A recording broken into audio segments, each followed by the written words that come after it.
There is something I want you to know.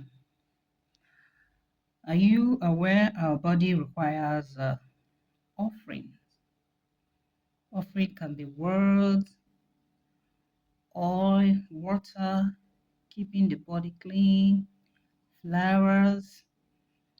It could be hand offering, orgy, herbs, nzu, edo, and spoken words to receive abundance.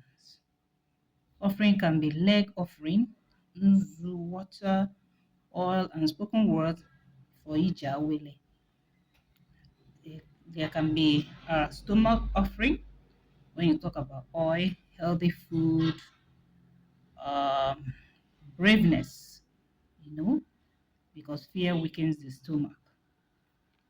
You take note of all these types of offering and endeavor to do one each day.